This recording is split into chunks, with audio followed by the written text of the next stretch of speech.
যখন শুনেছিলাম যে জাকসু নির্বাচন হবে, মানে আমরা তো স্টুডেন্ট থাকা অবস্থায়, মানে আমার হচ্ছে সেশন 2020-এর দিকে, তো আমি হচ্ছে তখন জাকসু নির্বাচন পাইনি।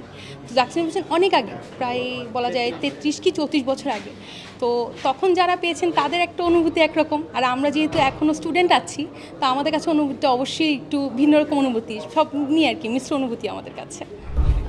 এটা আসলে বলা বড় মুশকিল, কারণ হচ্ছে এখনও দেখছি যে মনোনয়নপত্র সংগ্রহ চলছে, তাই এটা আসলে সঠিকভাবে বলা যাচ্ছে না যে আসলে কাকে আমরা মানে দেখছি। দেখা যাক, সামনে তো 11 তারিখ তো আসছে ইনশাল্লাহ, তো দেখা যাক কীভাবে কার দৌড় কত দূর। রাজনৈতিক পরিস্থিতি বা ক্যাম্পাসের পরিস্থিতি আসলে এটা ডিপেন্ড করে আমরা কতটুকু সুষ্ঠুভাবে নির্বাচনটাকে পরিচালনা করতে পারি, কতটা আসলে।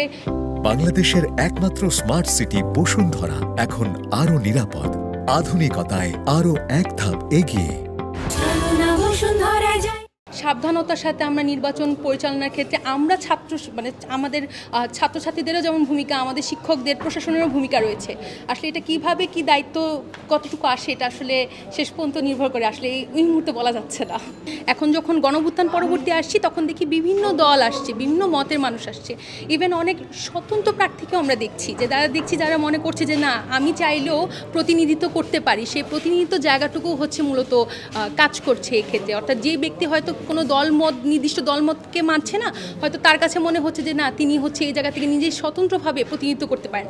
অতএব ছাত্র সংগঠনের পাশাপাশি এখানে আমরা অনেক স্বতন্ত্র প্রার্থীকেও দেখতে পাচ্ছি, যারা স্বতন্ত্র স্বেচ্ছায় আসলে ক্যাম্পাসকে সার্ভ করতে চান, এই জিনিসটাও আমরা দেখতে পাচ্ছি। এটা খুব একটা পজিটিভ জিনিস। প্রত্যাশা বলতে গেলে সবসময় ক্যাম্পাসের প্রতি একটু প্রত্যাশা বেশিই থাকে, কারণ আমরা সবাই ক্যাম্পাসের শিক্ষার্থী, অতএব ক্যাম্পাসের প্রতি প্রাপ্তি আর প্রত্যাশাটা আমাদের বেশি থাকাটাই স্বাভাবিক। আশা করি জাকসু নির্বাচনের মাধ্যমে আমাদের প্রাপ্তি আর প্রত্যাশা দুইটাই পূরণ হবে।